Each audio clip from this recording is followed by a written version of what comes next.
14. La meta del Evangelio.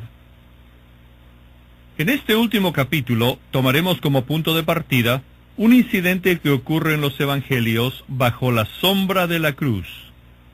Un incidente que junto con sus detalles es a la vez histórico y profético. Y dice así: estando él en Betania, en la casa de Simón el leproso, y reclinado a la mesa, vino una mujer con un frasco de alabastro, de un ungüento de nardo puro, de mucho precio. Y quebrando el frasco de alabastro, lo derramó sobre la cabeza de él.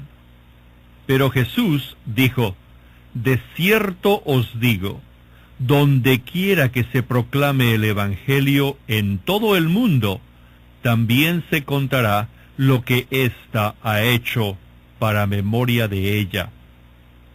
Así que el Señor ordenó que la historia de María, ungiéndolo con ese ungüento de precio alto, debería siempre de acompañar la historia del Evangelio.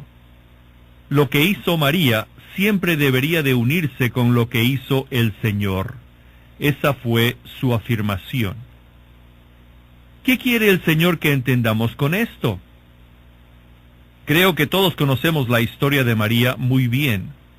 Este incidente ocurre poco después que su hermano fue restaurado a la vida, y por los detalles que se muestran en Juan 12, podemos concluir que la familia no era rica. Las hermanas tenían que trabajar ellas mismas en la casa, porque se nos dice que en la cena Marta servía. Sin duda, para ellos era importante cada centavo.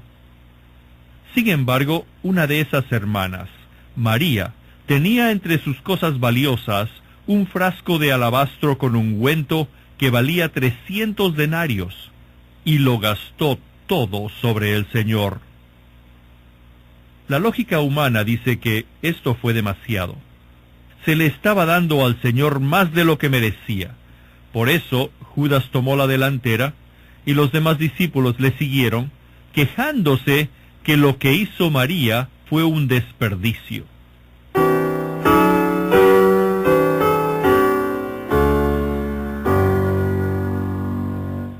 Pero había algunos que comentaban entre sí, indignados: ¿para qué se ha hecho este desperdicio de ungüento? Porque este ungüento podía haberse vendido por más de 300 denarios y haberse dado a los pobres. Y se enfurecieron contra ella. Estas palabras nos llevan a lo que creo que el Señor quiere que consideremos juntos, o sea, lo que significa la pequeña palabra desperdicio. ¿Qué es el desperdicio? Una de las cosas que significa es dar más de lo que es necesario. Si es suficiente dar 10 centavos, pero se da $1, esto es un desperdicio. Si se necesitan dar 2 gramos, pero se da 1 kilo, es un desperdicio. Si se necesitan 3 días para acabar una tarea y se usan 5 o una semana, es un desperdicio. El desperdicio significa que se da demasiado por algo que es muy poco. Si alguien está recibiendo más de lo que se merece, entonces eso es un desperdicio. Pero recuerde que estamos tratando con algo que el Señor dijo debe de acompañar al Evangelio donde quiera que se proclame. ¿Por qué? Porque quiere que la predicación del Evangelio resulte en algo similar a lo que hizo María, a saber, que la gente debe de venir a Él y desperdiciarse sobre Él. Este es el resultado que está buscando. Debemos de considerar este asunto de desperdiciarse sobre el Señor desde 2 puntos de vista: el de Judas y el de los otros discípulos. Consideraremos estas 2 versiones al mismo tiempo. Todos los 12 consideraron que fue un desperdicio. Para Judas, quien nunca llamó a Jesús Señor, todo lo que se derramaba sobre el Señor era un desperdicio. No solo el ungüento era un desperdicio, sino aún el agua hubiera sido un desperdicio. Aquí Judas representa al mundo. El mundo evalúa el servicio al Señor y nuestra entrega a ese servicio como un desperdicio total. Jesús nunca fue querido en el mundo, ni ha tenido cabida en su corazón, así que cualquier cosa que se le dé es un desperdicio. Muchos dicen, le iría muy bien en el mundo a fulano si no fuera un cristiano. Si un hombre tiene algún talento o habilidad natural, a los ojos del mundo consideran que es una vergüenza que sirva al Señor. Piensan que tales personas son demasiado buenas para el Señor. Dicen, ¡qué desperdicio de una vida tan útil! Permítanme hacer mención de algo personal. En 1929, regresé de Shanghái a mi pueblo natal de Fuzhou. Un día estaba caminando por la calle con un bastón, estando muy débil y de mala salud, cuando me encontré con uno de mis profesores de la universidad. Me llevó a tomar té y nos sentamos. Me miró de pies a cabeza y dijo, «Mira, durante tus días en la universidad pensamos mucho de ti y teníamos la esperanza de que ibas a lograr algo grande. ¿Quieres decirme que has llegado a esto?» Me miró con ojos penetrantes y me hizo esa pregunta tan difícil. Tengo que confesar que al escuchar esto, mi primera reacción fue que quería llorar. Mi carrera, mi salud, todo se había esfumado, y ahí estaba mi catedrático, quien me enseñó derecho en la escuela, y me preguntaba, ¿todavía estás en esta condición? ¿Sin éxito, sin progreso, sin nada que mostrar? Pero en un instante, por primera vez en mi vida, realmente entendí lo que era tener el Espíritu de gloria descansando sobre mí. La idea de poder derramar mi vida para el Señor me inundó con gloria. El Espíritu de gloria estaba sobre mí. Pude mirar hacia arriba y decir sin reservación, «Señor, te alabo. Esto es lo mejor posible. He escogido el camino correcto». A mi profesor le parecía que servir al Señor era un desperdicio total. Pero el Evangelio es para esto, para que cada persona llegue a evaluar al Señor por lo que Él vale. Judas pensó que era un desperdicio. Podríamos administrar mejor el dinero al usarlo de otra manera. Hay muchas personas pobres. ¿Por qué no lo damos como limosnas? ¿O la usamos para algún servicio social, para animar y ayudar a los pobres de una manera práctica? ¿Por qué derramarlo a los pies de Jesús? Esta es la manera en que razona el mundo. Y dicen, ¿no puedes encontrar una mejor ocupación en tu vida? ¿No puedes hacer algo mejor con tu vida que eso? Es demasiado entregarse por completo al Señor. Pero el Señor sí es digno. ¿Cómo puede ser un desperdicio? Él es digno de ser servido. Él es digno de que yo sea su prisionero. Él es digno de que yo simplemente viva para Él. Él es digno. Lo que diga el mundo acerca de esto no importa. El Señor dice, dejadla. No debemos ser molestados. Los hombres pueden decir lo que quieran, pero estamos sobre la base de lo que dijo el Señor. Ha hecho para mí una buena obra, porque a los pobres siempre los tenéis con vosotros, y cuando queráis les podéis hacer bien, pero a mí no siempre me tendréis. Cuando nuestros ojos se abren para ver lo que realmente vale el Señor Jesús, entenderemos que nada es suficientemente bueno para Él. Pero no quiero hablar mucho más de Judas, así que vamos a continuar para ver cuál era la actitud de los otros discípulos, porque su reacción nos afecta más que la de Judas. No nos importa lo que diga el mundo, lo podemos soportar, pero sí nos importa lo que digan otros cristianos que deberían entender esto. Pero nos damos cuenta de que ellos dijeron lo mismo que Judas. Y no solo lo dijeron, sino que estaban muy molestos e indignados al respecto. Y dice 26, 8 y 9. Al ver esto, los discípulos se indignaron, diciendo, ¿para qué este desperdicio? Porque esto podría haberse vendido a gran precio y haberse dado a los pobres. Sabemos que muchos cristianos tienen la actitud que dice, obtén lo más que puedas por lo menos que te sea posible. Pero aquí se trata de algo más profundo. Permítame hacer una ilustración. ¿Alguien le ha dicho que está desperdiciando su vida al estar callado y no hacer nada?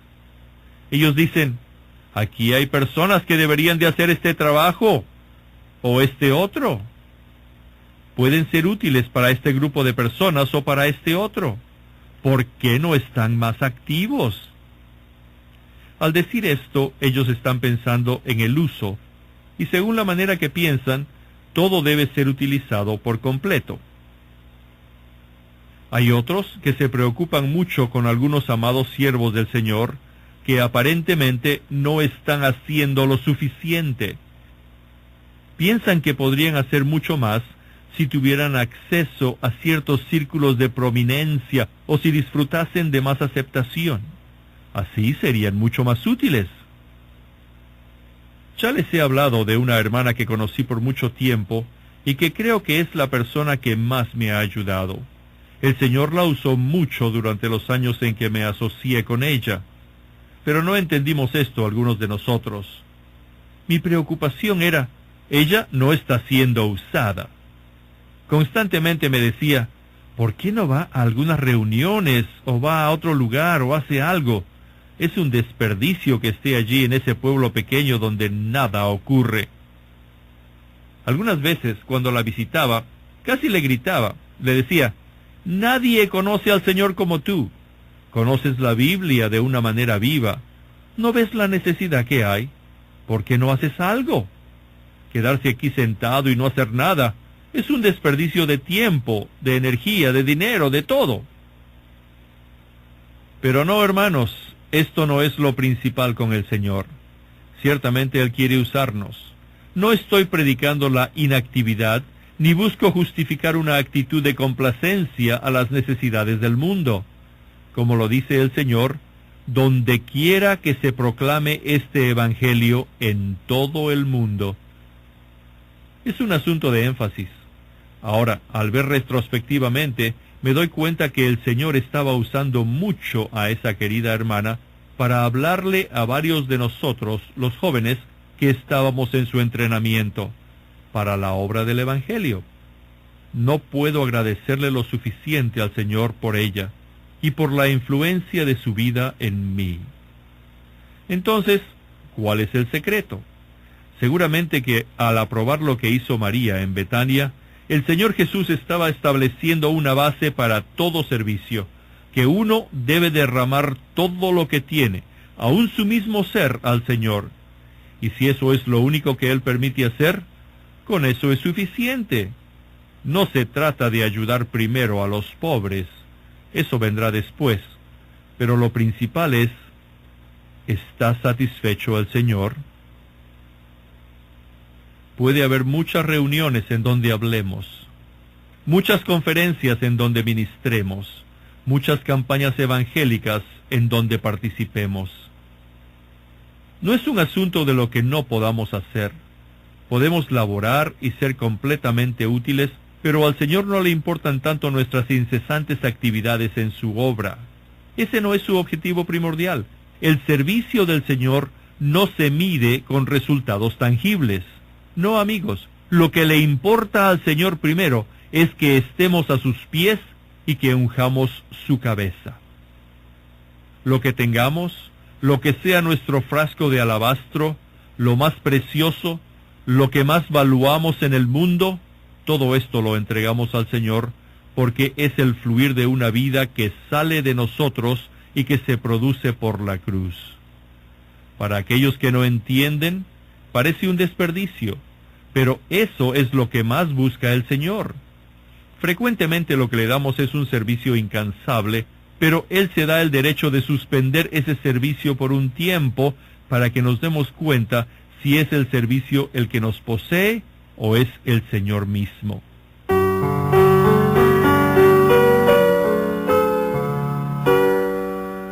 Ministrar para el beneplácito del Señor.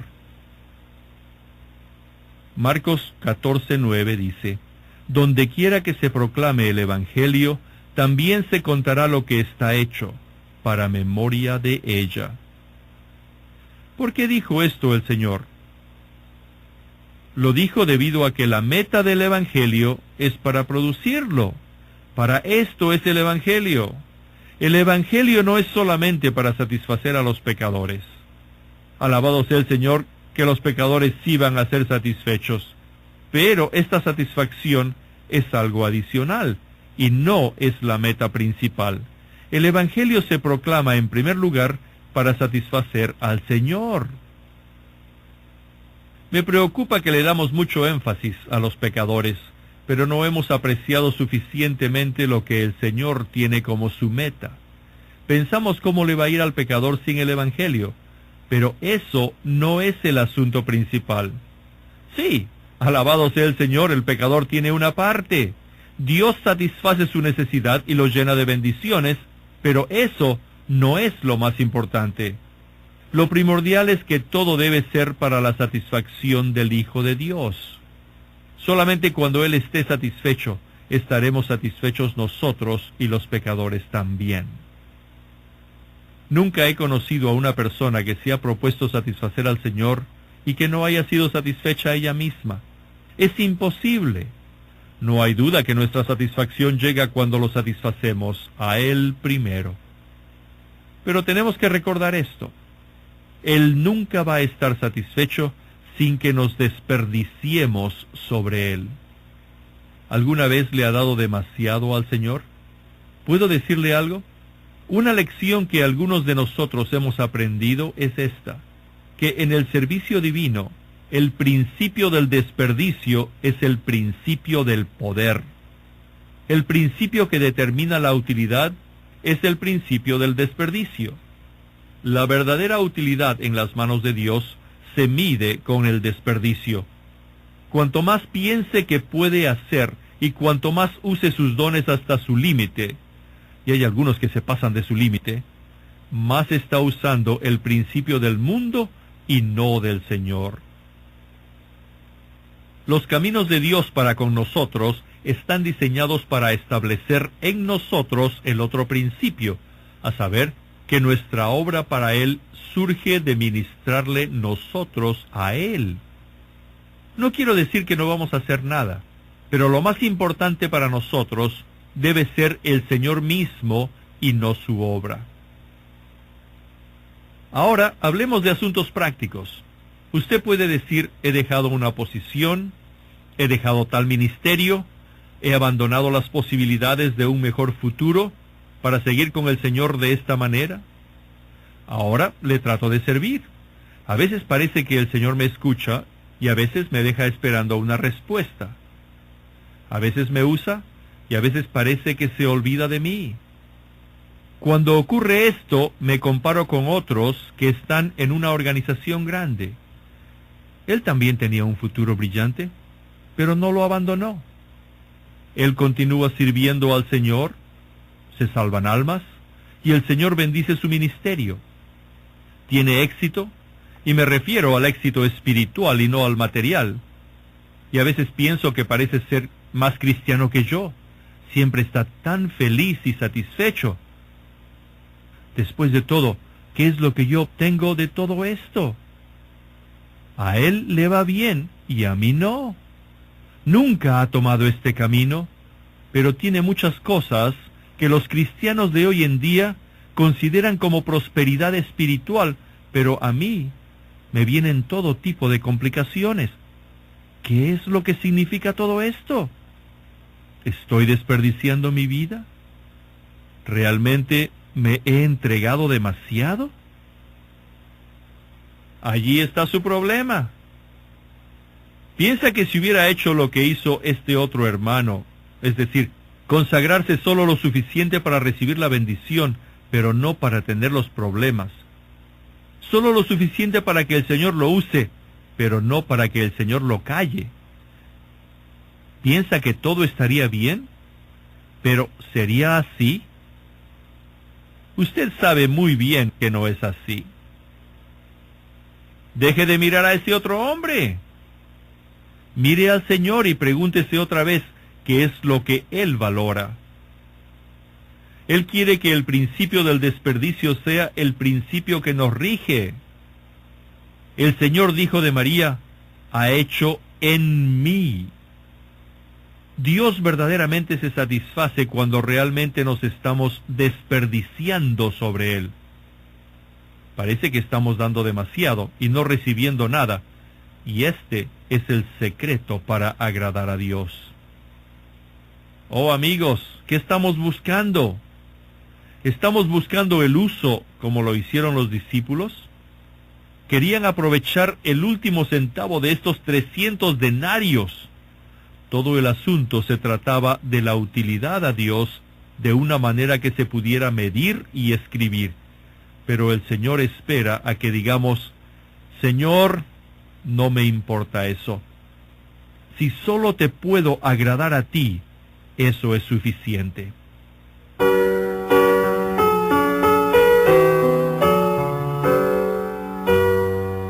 Lo ungió anticipadamente.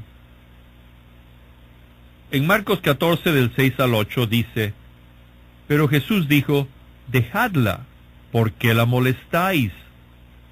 Ha hecho en mí una buena obra. Porque a los pobres siempre los tenéis con vosotros, y cuando queráis les podéis hacer bien, pero a mí no siempre me tendréis. Esta ha hecho lo que ha podido. Se ha anticipado a ungir mi cuerpo para la sepultura. En estos versículos, el Señor introduce el elemento del tiempo con la palabra anticipado. Y esto tiene una aplicación nueva ahora porque es de igual importancia para nosotros como lo era para ella en aquel entonces. Todos sabemos que en la era venidera se nos llamará a hacer una obra mayor y no a estar sin hacer nada. Como está escrito, bien, esclavo bueno y fiel, sobre poco has sido fiel, sobre mucho te pondré. Entra en el gozo de tu Señor. Sí, habrá una obra mayor porque la obra de la casa de Dios continuará, tal y como en la historia se continuó con el cuidado de los pobres. Los pobres siempre estarían con ellos, pero no siempre tendrían al Señor. María tenía que derramar el ungüento por anticipado, o no tendría la oportunidad de hacerlo más tarde.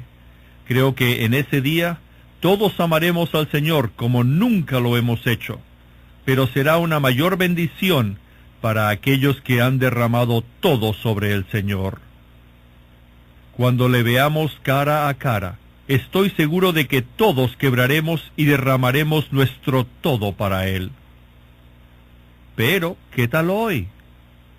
¿Qué estamos haciendo hoy?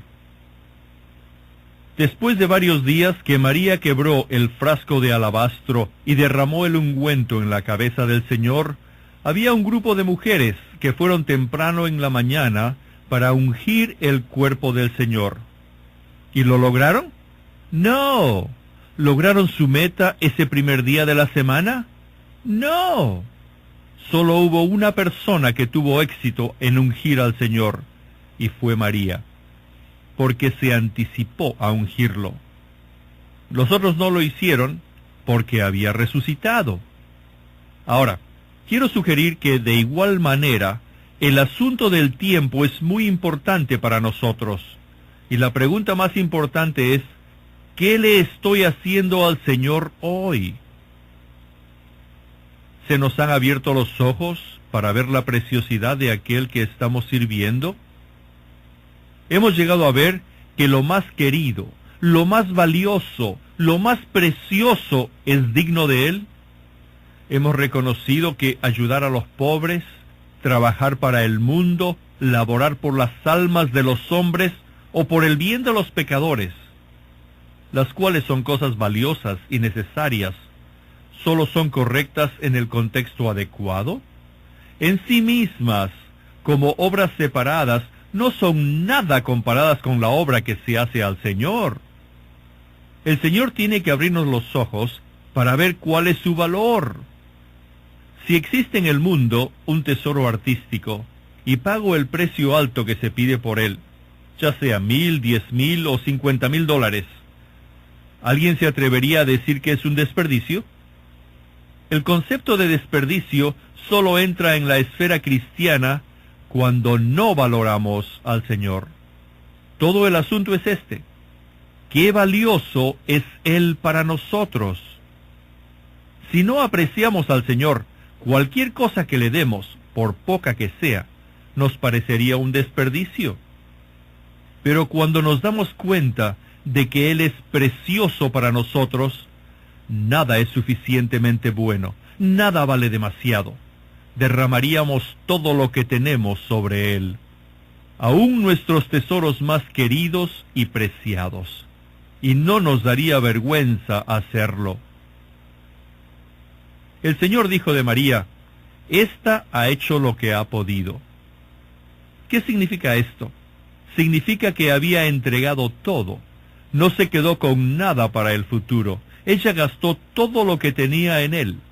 Sin embargo, en la mañana de la resurrección no tuvo ni una razón por la que arrepentirse. El Señor no estará satisfecho si no hacemos lo que podamos. No me refiero a que no nos esforcemos o no usemos nuestra energía para hacer algo. Eso no es lo importante. Lo que el Señor busca en nosotros es una vida postrada a sus pies, teniendo en mente su muerte, su sepultura y una vida en el futuro. Ya se había considerado su entierro en esa casa de Betania. Hoy en día, lo que se ve es su coronación, cuando será proclamado en gloria como el ungido, el Cristo de Dios.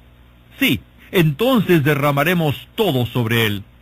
Pero para Él es algo aún mucho más precioso que lo unjamos ahora, y no con algo material, sino con algo costoso, algo de nuestros corazones. Las cosas solamente exteriores y superficiales no tienen nada que ver aquí. Todo esto ya ha sido tratado por la cruz. Hemos aceptado el juicio de Dios sobre estas cosas y hemos experimentado su eliminación. Lo que Dios nos está pidiendo ahora se representa con el frasco de alabastro. Esto es algo que sale de la mina profunda, algo que se ha volteado, perseguido, laborado y que se ha forjado, algo que es verdaderamente del Señor y que valoramos. Al igual que María apreciaba ese frasco, algo que no nos atreveríamos a quebrar, que ahora proviene de nuestro corazón, de lo más profundo de nuestro ser, y venimos al Señor con eso y lo quebramos y lo derramamos diciendo: Señor, aquí está, es todo tuyo porque tú eres digno. De esta manera el Señor recibe lo que Él desea. Nuestra esperanza es que Él pueda recibir tal unción el día de hoy.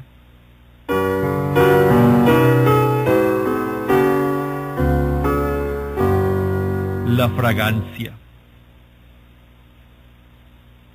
Juan 12:3 dice: y la casa se llenó del olor del ungüento.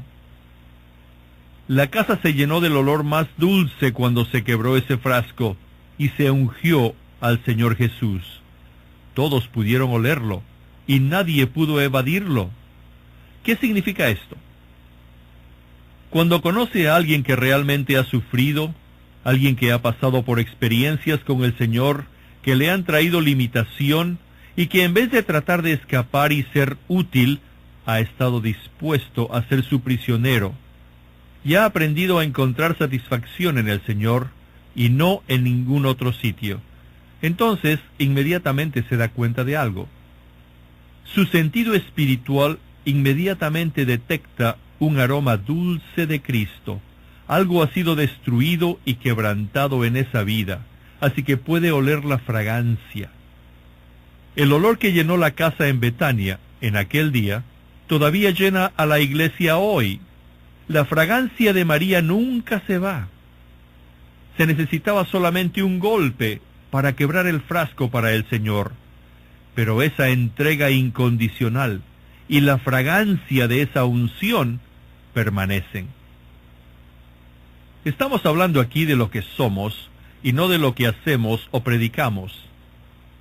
Puede ser que le haya estado pidiendo al Señor por mucho tiempo que lo use para impartirlo a Él a otros. Esa oración no es para recibir el don de predicar o enseñar, sino es para que al contactar otros pueda impartir a Dios, a la presencia de Dios y a la sensación de Dios. Déjenme decirles, queridos amigos, que no puede impartir una impresión de Dios en otros sin que se quiebre todo a los pies del Señor Jesús, aún sus posesiones más valiosas. Pero si llega a ese punto, puede ser que el Señor no lo use de una manera externa, pero lo comenzará a usar para crear hambre en otros. Las personas podrán oler a Cristo en usted. Aún las personas que menos espera podrán detectar esto. Tendrán la sensación de que aquí hay alguien que ha seguido al Señor, alguien que ha sufrido, alguien que no ha actuado libremente o independientemente, sino que sabe lo que es someter todo al Señor. Esa clase de vida crea una impresión, y la impresión crea hambre, y el hambre causa que las personas sigan buscando hasta que llegue a la plenitud de la vida en Cristo por medio de la revelación divina. Primeramente, Dios no nos pone aquí para que prediquemos o trabajemos para Él. La razón por la cual nos pone aquí es para crear en otros hambre por Él. Esto es lo que prepara la tierra para la predicación. Si usted le ofrece un pastel delicioso a dos hombres que acaban de comer mucho, ¿cuál será su reacción? Ellos hablarían del pastel, lo admirarían, hablarían de la receta y de su precio, harían todo menos comerlo. Pero si tienen hambre, no pasaría mucho tiempo antes de que se lo coman. Ocurre lo mismo con las cosas del Espíritu. No se puede empezar nada en la vida de una persona sin que se forme en ella la sensación de que necesita algo. ¿Cómo se puede lograr esto? No podemos inyectarles apetito espiritual a la fuerza. No podemos forzarlos a tener hambre. Se tiene que crear un hambre, y solamente aquellos que expresan a Dios pueden crear este hambre en otros. Siempre me gusta considerar las palabras de esa gran mujer de Shunem. Ella dijo acerca del profeta, al cual no había conocido bien, pero al cual había estado observando. Dijo: «He aquí, ahora yo entiendo que este que siempre pasa por nuestra casa es varón santo de Dios». Lo que impartió esa impresión no fue lo que Eliseo dijo o hizo, sino lo que él mismo era. Simplemente al pasar por allí, ella podía detectar algo, ella podía ver.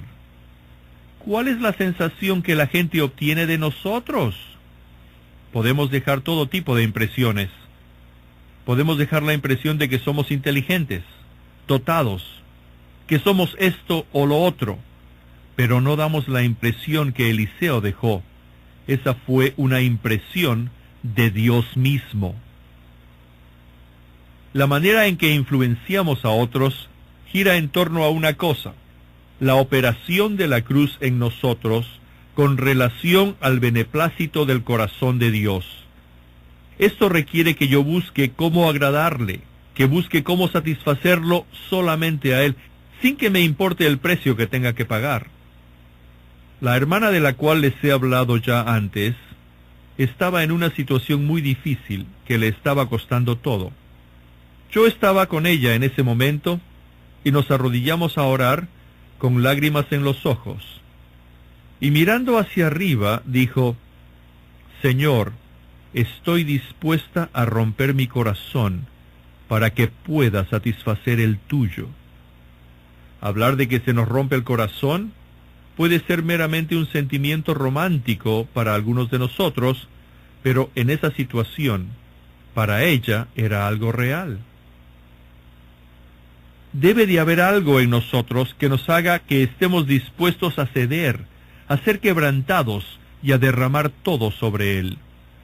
Esto libera la fragancia de Cristo, la cual causa que otros se den cuenta de su propia necesidad, motivándolos a conocer al Señor. Yo siento que esto es el centro de todo. El Evangelio tiene la meta de producir en nosotros, los pecadores, una condición que satisfará el corazón de Dios.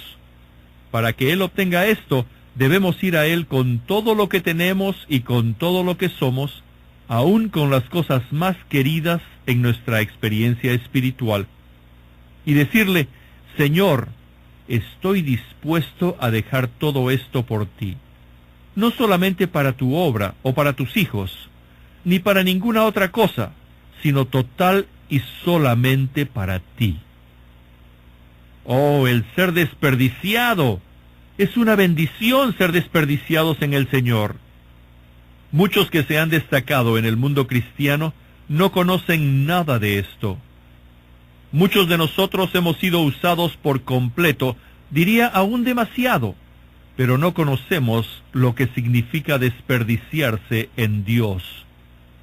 Nos gusta estar muy activos, correteando todo el tiempo, pero el Señor a veces prefiere ponernos en una prisión. Nosotros pensamos en viajes apostólicos, pero Dios se atreve a encadenar a sus embajadores más importantes. Mas a Dios gracias, el cual nos lleva siempre en triunfo en el Cristo, y por medio de nosotros manifiesta en todo lugar el olor de su conocimiento. Y la casa se llenó del olor del ungüento. Que el Señor nos otorgue la gracia para aprender cómo agradarle. Cuando ésta sea nuestra meta suprema, al igual que Pablo, en 2 de Corintios 5, el Evangelio habrá logrado su objetivo.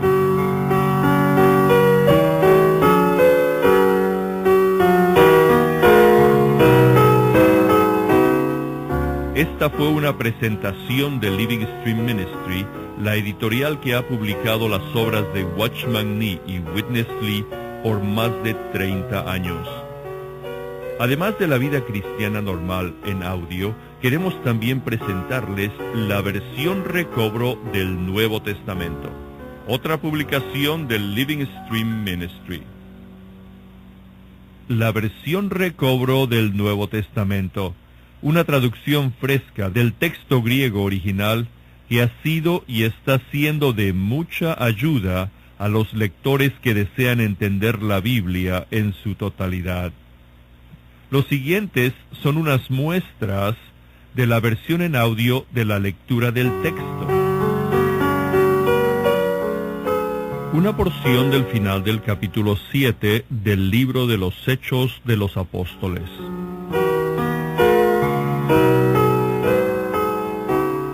Oyendo estas cosas, se enfurecían en sus corazones y crujían los dientes contra él.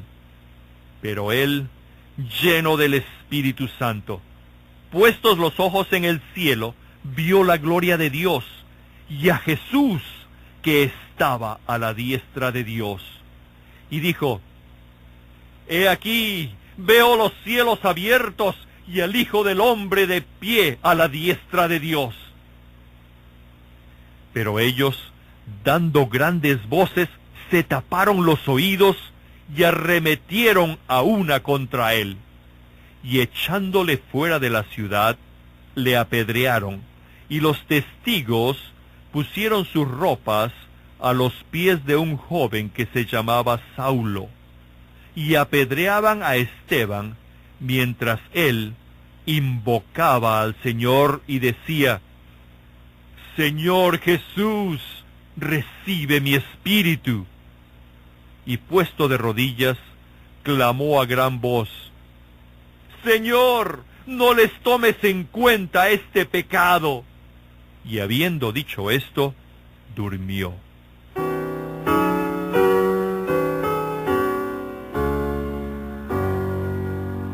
¿no es cierto que es muy refrescante oír la lectura de la Biblia? Pero esta versión recobro, en su forma impresa, también tiene otros distintivos sobresalientes que hacen recalcar la revelación contenida en las Santas Escrituras. Una de ellas es las notas de pie de página que presentan verdaderos tesoros de la revelación divina. Y les vamos a leer unos cuantos para darles un sabor anticipado de lo bella que es esta versión. Por ejemplo, aquí en Juan 3, en el versículo 4 y 5 dicen así: Nicodemo le dijo, ¿cómo puede un hombre nacer siendo viejo? ¿Puede acaso entrar por segunda vez en el vientre de su madre y nacer? Respondió Jesús, de cierto te digo, el que no nace de agua y del Espíritu no puede entrar en el reino de Dios. Y aquí en este versículo 5 hay una nota, y les voy a leer la nota que dice así: Las palabras de agua y del Espíritu deben de haber sido claras a Nicodemo y no necesitaron explicación. En Mateo 3:11, Juan el Bautista les dijo las mismas palabras a los fariseos, así que ellos debieron de haber entendido esto muy bien. Ahora, Nicodemo, un fariseo, estaba conversando con el Señor, y el Señor le dijo estas palabras conocidas. El agua era el concepto central del ministerio de Juan el Bautista, esto es, poner fin al hombre de la antigua creación. El Espíritu es el concepto central del ministerio de Jesús, esto es, hacer germinar al hombre en la nueva creación. Estos dos conceptos principales constituyen el concepto de la regeneración. La regeneración pone fin al hombre de la antigua creación y a todas sus obras, y hace germinar al hombre en la nueva creación con la vida divina. ¿No está una nota muy bonita? Juan 3:15 y 16, que dicen así: para que todo aquel que en él crea tenga vida eterna. Y el versículo 16 continúa: porque de tal manera amó Dios al mundo, que ha dado a su Hijo unigénito, para que todo aquel que en él cree no perezca, mas tenga vida eterna. En el versículo 15, cuando habla de la vida eterna, la nota dice: esta es la vida divina e increada de Dios, la cual no solamente es perpetua con respecto al tiempo, sino también eterna y divina en naturaleza. Así también en los versículos 16 y 36. Y en el versículo 16, cuando está hablando, porque de tal manera amó Dios al mundo, en el punto acerca del mundo, dice así: aquí el mundo se refiere a la gente caída y pecaminosa que constituye el mundo. No solo tiene pecado, sino también el elemento venenoso del diablo, la serpiente antigua, y por lo tanto han llegado a ser serpientes. Necesitan que Cristo muera por ellos en la forma de una serpiente y sea juzgado por Dios como sustituto de ellos, como dice el versículo 14. De no ser así, perecerán, como dice el versículo 16. Aunque los hombres han caído por completo, Dios los sigue amando con su amor divino, que es Él mismo.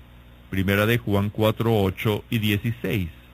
Porque ellos son vasos que Él creó conforme a su propia imagen, para que le contuvieran a Él, como dice en Génesis 1:26 y Romanos 9:21 y 23. Además, Él los ama tanto que dio a su Hijo unigénito, su expresión, para que obtengan la vida eterna y lleguen a ser sus muchos hijos, y sean su expresión corporativa, a fin de que se cumpla su economía neotestamentaria eterna. Por lo tanto, Dios primero los regenera por su Espíritu, para que tengan su vida eterna.